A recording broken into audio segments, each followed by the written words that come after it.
말씀을 전합니다.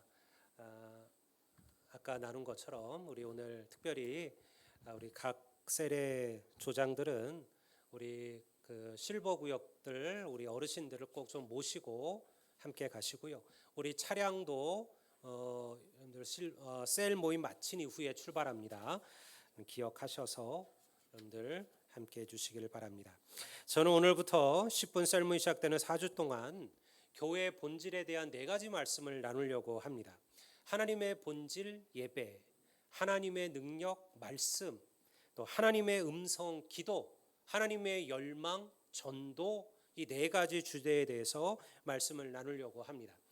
여러 번 나누었던 말씀이지만 항상 그럼에도 우리가 믿음의 기본을 놓치는 우리들의 연약함을 회개하며 10분 셀 모임을 통해서 받은 말씀을 서로 나누고 그리고 다시 한번 그 마음에 새기기를 소망을 합니다. 그래서 오늘은 그 첫째로 우리 성도들의 삶의 토대이자 또 믿음의 본질인 예배에 대해서 제가 말씀을 잠깐 나누도록 하겠습니다. 유다의 왕들 가운데 가장 영적이었고 그리고 하나님의 뜻대로 살고자 노력했던 왕 중에 한 사람이 바로 히스기야 왕입니다. 우리는 히스기야 왕을 기도로 아스리아의 왕이었던 사네립의 손에서 유다를 구원한 왕으로, 혹은 눈물로써 하나님께 구하여 죽을 병으로부터 15년의 생명을 더 받은 왕으로 기억하고는 하죠. 또한 부강하고 그리고 강력했던 부유했던 나라를 세웠던 그런 왕이라 여기기도 합니다. 하지만 히스기야 왕의 진정한 훌륭함은요, 그런 데 있지 않습니다.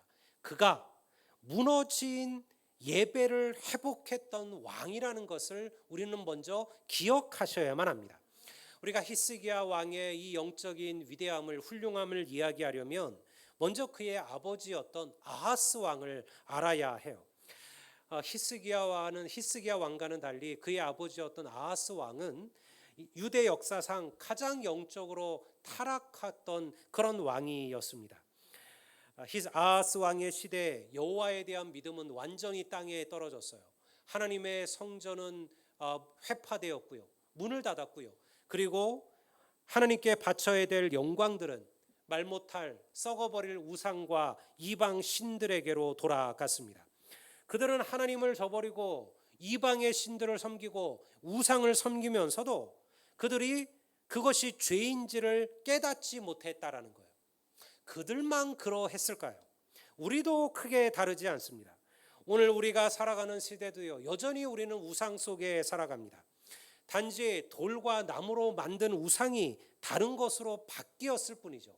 오늘은 물질이 세상 사람들의 우상이 되었습니다. 그들의 하나님이 되었죠. 누가 우리 가운데 그것을 부인할까요? 물질과 돈과 이러한 것들이 우리들의 신이 되었죠. 사람들은 기술과 지식을 신뢰합니다. 그리고 세상적인 쾌락이라는 신을 모시고 취해서 살아가기도 합니다. 왜 점점 예배하는 자들이 사라져가고 있을까요? 왜 줄어들고 있을까요? 왜 우리의 예배는 하나님께서 받으실 만한 그러한 예배가 되지 못할까요? 우리가 하나님보다 다른 것을 더 귀히 여기고 더 사랑하는 시대를 살기 때문에 그러합니다. 만약 사랑하는 성도 여러분, 오늘 우리의 삶 속에서 참으로 우리가 정말로 사랑하는 것이 하나님이 아니라 다른 것이라면 우리는 하나님을 섬기면서도 또 다른 우상을 섬기며 살아가는 것과 마찬가지예요. 그러니 왕이 이렇게 하나님을 떠나고 하나님을 멀리하자 백성들도 하나님을 멀리하기 시작했습니다. 하나님은 아하스 왕이 하나님께 돌아올 기회를 주었죠. 그로 하여금 깨닫게 하시기 위하여 채찍과 심판을 보이셨어요. 그럼에도 그는 돌이키지 않았어요. 사랑하는 성도 여러분, 내 삶에 문제가 생기고 어려움과 고난이 찾아온다면 먼저 여러분의 예배를 돌아보시기를 주의 이름으로 축원합니다. 세상의 즐거움이나 필요함을 하나님께 드리는 예배보다 내가 더 소중히 여기고 있는 것은 아닌가, 우리는 경계하고 돌아봐야 돼요. 세상의 즐거움이 우리의 삶의 우선순위가 되어서는 안 됩니다. 혹 내 안에 하나님이 아닌 다른 무엇인가가 내 삶을 지배하고 있는 것은 아닌가? 우리는 그것을 다른 말로 우상이라고 불러요. 안타깝게도 아하스 왕은요, 고난 앞에서도 깨닫지 못했습니다. 오히려 아하스는요, 자기의 패역한 목을 더 굳게 하고 하나님에게서 더 멀리 떠났어요. 생각해 보니까 자기들의 나라가 자꾸 아시리아한테 고통을 받는 거예요. 아시리아의 군대가 훨씬 자기들의 군대보다 힘이 센 거예요. 아하스는 어떻게 생각했어요? 우리 하나님 여호와보다 아수르가 믿는 신이 더 강하구나라고 여긴 거예요. 그래서 그는 그의 나라를 쳐들어온 아시리아의 신들을 여호와 대신에 섬겼습니다. 그래서 여호와의 성전문을 닫고 성전의 거룩한 도구들을 회파하고요, 유대 곳곳에 단을 쌓고 거기서 다른 신들에게 제사를 지냈다라는 거예요. 하나님을 저버리고 우상을 숭배한 그 대가가 무엇이었을까요? 우리가 오늘 읽은 8절과 9절의 말씀에 보면요, 이런 구절이 등장합니다. 여호와께서 유다와 예루살렘을 진노하시고 내버려 두사 두려움과 놀람과 비웃음이 되게 하신 것을 너희가 똑똑히 보는 바라. 이로 인하여 우리의 조상들이 칼에 엎드려지며 우리의 자녀와 아내들이 사로잡혔느니라. 하나님을 향한 예배가 무너진 유대 땅은 황폐해지고 세상의 웃음거리가 되었다는 거예요. 혹독한 심판과 징계가 그들에게 주어졌어요. 이런 암울한 영적인 암흑의 시대에 바로 나타났던 인물이 그의 아들이었던 히스기야였습니다.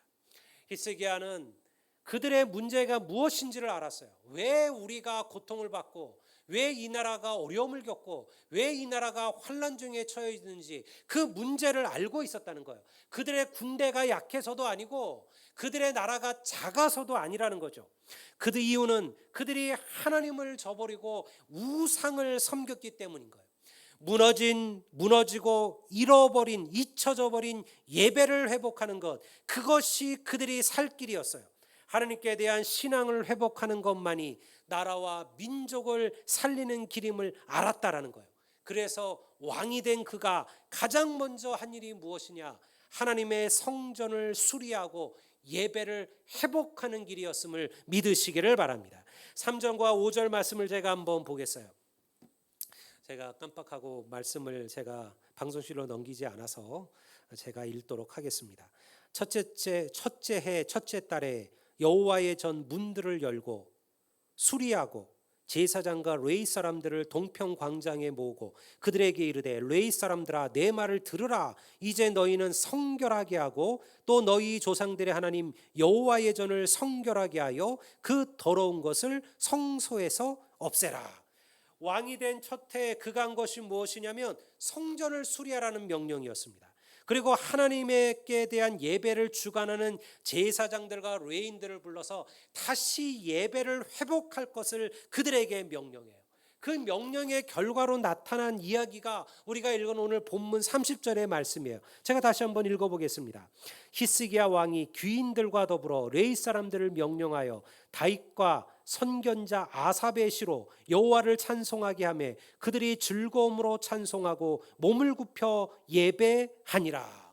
성도 여러분, 예배를 회복한 히스기야 왕에게 하나님께서 놀라운 은혜와 축복을 베푸셨음을 믿으시기를 바랍니다. 예배를 회복하는 사람을, 예배를 회복하는 가정은, 예배를 회복하는 나라와 민족은 넘어섰을지라도 다시 반드시 일어서게 될 줄을 믿습니다. 그것이 성경이 우리에게 가르치는 예배에 대한 이야기예요. 사람들은 다 누구나 문제를 가지고 살아갑니다. 문제 없는 삶은 없죠. 각자에게 주어진 문제는 다를 거예요.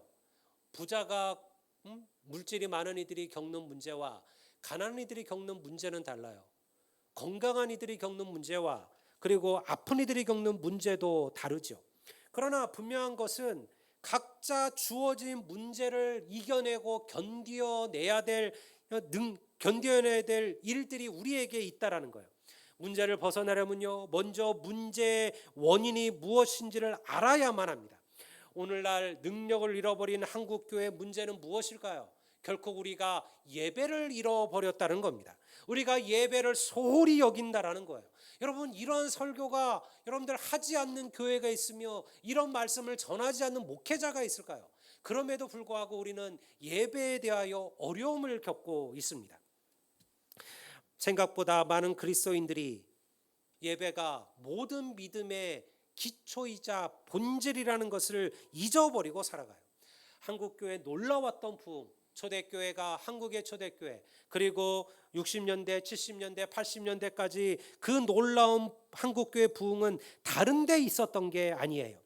예배 드리기 위하여 수십 리를 걸어 교회를 차렸던 하나님들의 백성이 있었음을 믿습니다. 몇 시간을 예배하면서도요, 그 예배의 담비에 취하여 시간 가는 줄을 몰랐던 성도들이 있었음을 믿습니다. 예배를 목숨보다 귀히 여기며 예배를 통해 하나님을 만난 성도들이 있었기에 하나님께서 이 나라를 여기까지 인도하셨음을 여러분 믿으시기를 주의 이름으로 축원합니다. 오늘 우리의 예배는 어떠한가요? 여러분들의 예배는 어떠하신가요? 많은 이들이 예배를 통해서 살아계신 하나님을 만나고 계신가요? 주일날 교회 오는 이들은 많지만요, 예배 드리러 오는 이들은 적습니다.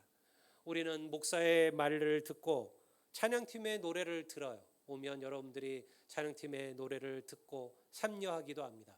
목사님이 앞에서 한창 떠드는 이야기를 듣기도 하죠. 듣는 이들도 있고 딴 생각하는 이들도 있고 딴 곳에 빠져 있는 이들도 있을 겁니다. 그러나 여러분, 예배는 사람의 말을 들으러 오는 게 아니에요. 사람을 보러 오는 게 아니에요. 여러분, 오늘 우리는 예배를 통해서 주의 음성을 듣고 주의 얼굴을 보아야 그것이 진정한 예배인 줄을 믿습니다.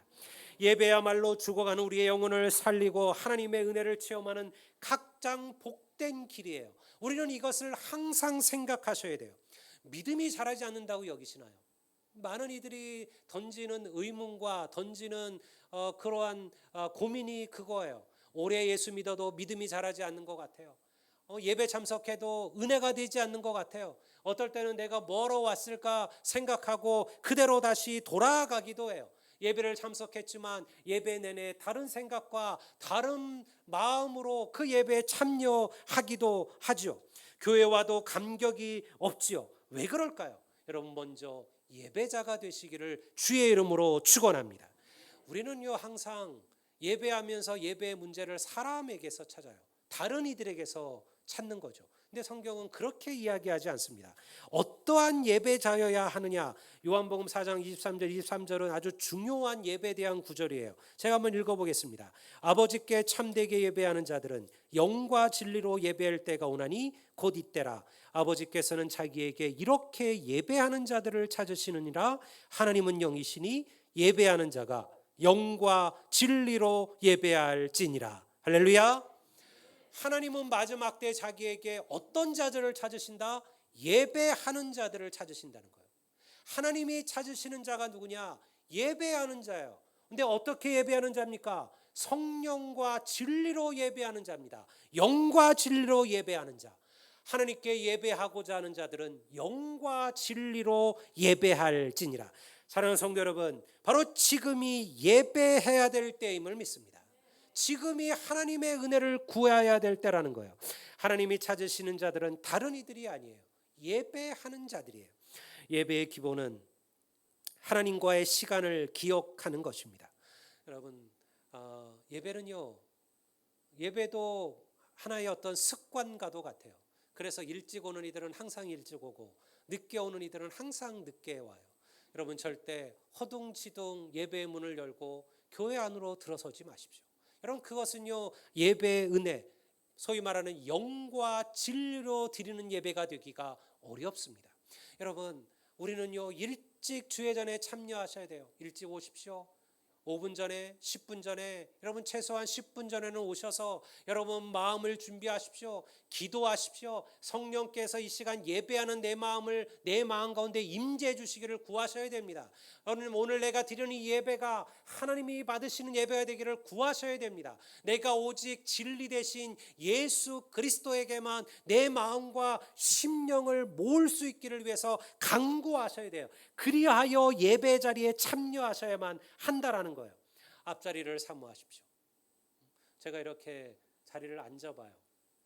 근데 보니까 요 우리 오른쪽에 요 기둥, 안쪽으로 들어가시면 제가 잘 안 보여요.